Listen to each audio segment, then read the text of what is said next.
안녕하십니까. 부패 방지 뉴스의 김병철입니다. 이번 시간에는요, 그 식약처 사무관과 주식회사 제때와의 연류 관계, 이런 것들을 좀 말씀을 드리려고 합니다.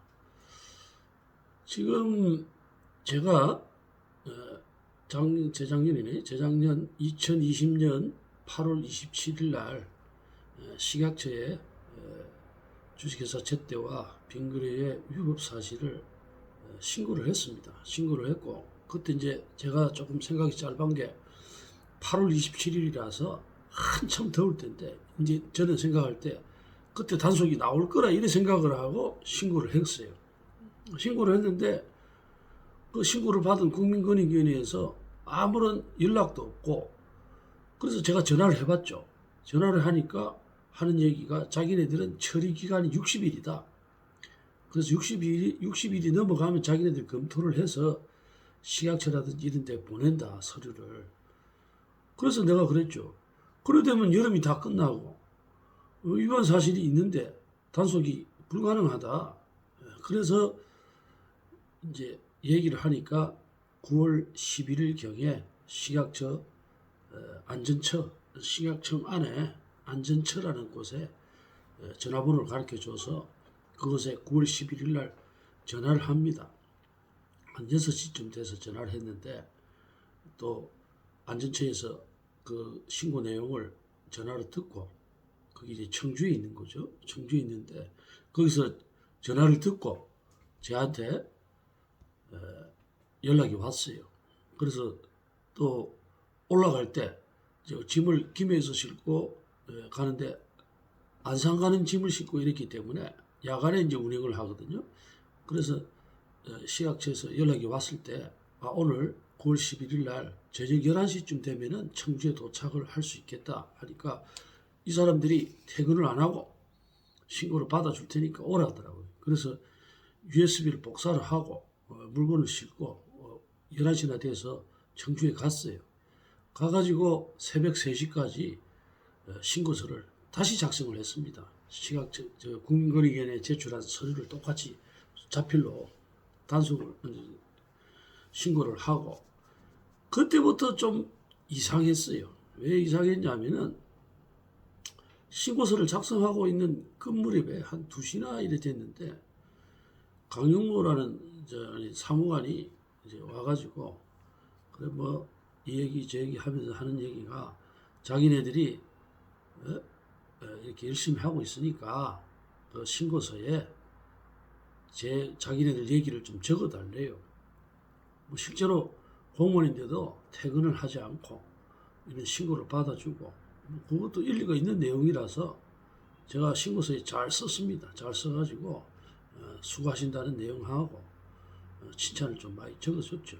적어주고 그렇게 신고를 마치고 안산으로 이제 물건을 싣고 이제 올라갔어요. 올라가는데 이제 이 식약처 공무원들이 저한테 이제 전화가 온 겁니다. 전화가 와서 그 주식회사 제때하고 그 공장의 위치를 그거를 지도로 캡처를 해가지고 자기한테 좀 보내줘야 자기네들이 단속을 할 때 찾아갈 수가 있으니까 해달라 해서 공장 5군데, 그 다음에 물류센터 한 7군데, 이런 것들을 일일이 다 체크하고 지도에서 캡처를 해가지고 보내줬죠.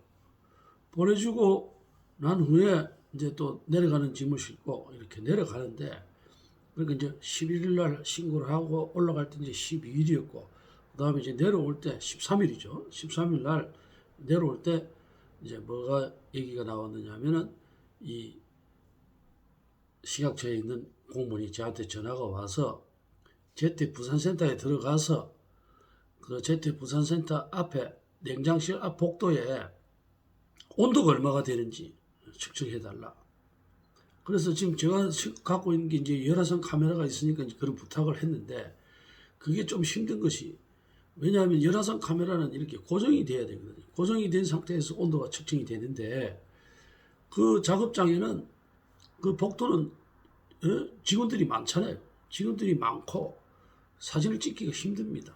그러나 그 온도가 중요하다고 또 뭐 얘기도 했고, 제가 여태까지 그 관찰하고 찍으면서 그런 온도를 찍어보지는 못했어요. 왜냐하면 사람들이 워낙 많고 이래서 그래서 기회를 봐서 이번 기회에 한번 찍어야 되겠다 싶어서 온도계를 보니까 온도가 바깥 온도가 그때 9월 16일이었는데 20도더라고요. 20도고. 그래서 저도 궁금했습니다. 그래서 이제 한 12시 가까이 돼 가지고 부산센터에 가서 그 사진을 찍었어요.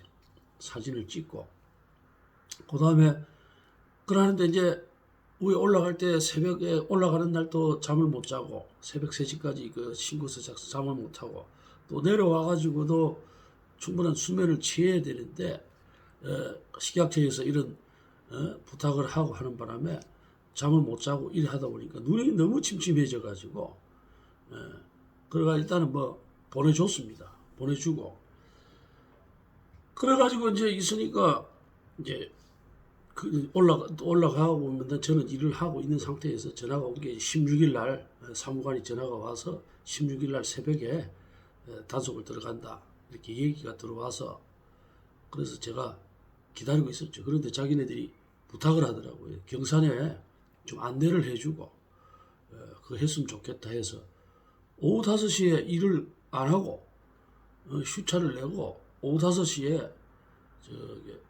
경산에 가서 식약처 공무원 3명을 주식회사 경산센터 제때 경산센터를 안내를 하고 그 다음에 안에 배치라든지 이런 걸 약도를 그려가지고 설명을 한 후에 또 다시 내려왔죠. 내려오니까 김에 내려오니까 8시나 돼서 사무관하고 7명이 왔습니다. 와가지고 8시부터 이제 계속 저하고 같이 있었어요. 저하고 같이 있고 이랬는데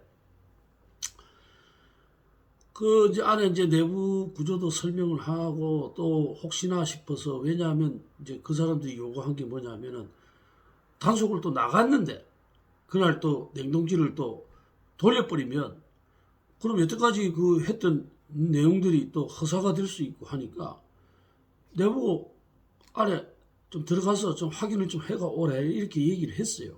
해서 제가 또 안에 또 2번인가 들어갔습니다. 들어가 보니까 역시나 여태까지 관찰한 대로 냉동기를 안 돌리고 있었어요. 그러면 이제 이 안에 있는 40대를 한 사람이 저녁 8시부터 차를 접안을 해주면 안에 있는 물류기사들이 실어서 그거를 갖고 이제 차를 바꿔치기 하는 이런 과정에서 한 새벽 한 4시나 되면은 모든 게 끝나고 나머지 40대 차량 기사들은 집에서 쉬고 있는 겁니다. 집에서 쉬고 있고 자고 있는 거예요. 자고 있고 그 다음에 경상 같은 경우 10명이 집에서 자고 있고 그거는 이제 기사들이 하는 게 아니고 물류기사들이 지게차 기사들이 이제 넣었다 뺐다 해주고 넣어주기 때문에 기사들은 다 10명이 쉬고 있죠. 그렇게 해갖고 이제 이 사람들이 새벽 4시에 들어오면 제가 볼 때는 이게 단속이 됐으면 이제 아주 이제 정확한 그 내용이 나올 수 있는 것이 우리 물류기사들이 이래 안에 들어가서 자기 차에 이제 물건을 싣는 거잖아요. 만약에 집에 못 자게 하고 자기 차에 정상적으로 일을 했다면 온도 관리를 그렇게 하지를 않을 겁니다. 그런데 주식회사 제때는 제가 말씀드린 대로 물류 냉장 창고가 많이 모자라죠. 복도에다가 그렇게 물건을 끄잡아 내놓을 정도면은 그리고 또 그 다음날 물건도 계속해서 공장에서 내려오기 때문에 밤에도 상차를 하고 물건을 받아주거든요. 받으면 나머지 내일 나갈 물건들은 빼야 된단 말입니다. 그래서 이게 이 사람들이 차량을 창고처럼 사용을 하는 거죠. 사용을 하는데 중요한 건 냉동기를 돌려야 되는데 냉동기를 돌리지 않고 한 8시간 이상 냉동기가 꺼진 상태로 되면 지금 녹취록을 이제 들어보실 겁니다만은 25대가 단속이 되고 냉장고가 작동 안 된다는 사실을 다 알면서 이 사무관이 저를 간을 보는 거예요. 왜냐하면 앞전에 16일 날 단속하자마자 처분이 안 된다고 나한테 얘기해갖고 내하고 대판 싸웠거든요. 싸우고 내가 전화도 안 받았습니다. 안 받고 어떻게 하는가 지켜보려고 했고, 그 이후에 이 사람이 전화를 해서 좀 전에 말한 것처럼 단속을 할 것처럼 얘기를 하면서 저를 간을 보는 거예요. 제가 어떤 태도를 보이는가. 이렇게 한 후에 결론적으로는 단속을 안 했습니다. 안 했고. 그리고 어저께도 제가 방송을 드렸습니다만, 이 부산센터는 부산 경남의 일대에 급식에 들어가는 40만 명 이상의 애들이 매일 먹는 우유고, 그 다음에 경상 같은 경우에는 한 10만 명이라고 이제 말씀을 드렸지만, 매일 이런 식으로 고정적으로 이렇게 팔리고, 이 외에도 대리점 말고도 이제 뭐 대형마트라든지 이런 데 들어가는 게 또 있는데, 그런 거를 좀 제어하더라도 이 엄청난 물량을, 만약에 이 사무관이 똑바로 된 사람이었다면은 절대 이런 업체들이 처벌을 안 받을 수가 없고, 다시는 이런 일을 안 할 겁니다. 그러나 이 사람이 처음에 했던 태도, 이런 거를 쭉 관찰을 해보면 금품을 안 받았었다고 할 수가 없어요. 아니, 작동 안 한 사실을 파악을 했는데 25대를, 그 다음에 위에 10대를, 대구에 10대를, 그럼 35대 아닙니까?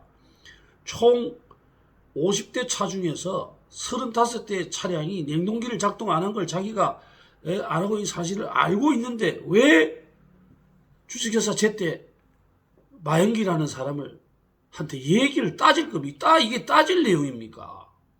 네? 행정처분을 하고 형사고발을 하면 되는 문제고, 이런 거를 왜 따집니까? 이거는 말이 안 되는 소리예요. 예, 그래서 이게 제가 너무 수상하고 이래서 이 사람하고 대화 내용을 다 녹취를 했습니다. 녹취를 하고, 또 추가로 오늘은 왜 내가 저기 방송을 하느냐면요, 오늘 고발장을 썼어요. 그래서 이제 저도 정리도 좀 해야 되고 말씀을 좀 드려야 되겠다 싶어서 여태까지 1년 반이 넘도록 이 사람 고발 안 했습니다. 왜 안 했? 네, 인간적으로 기다렸습니다.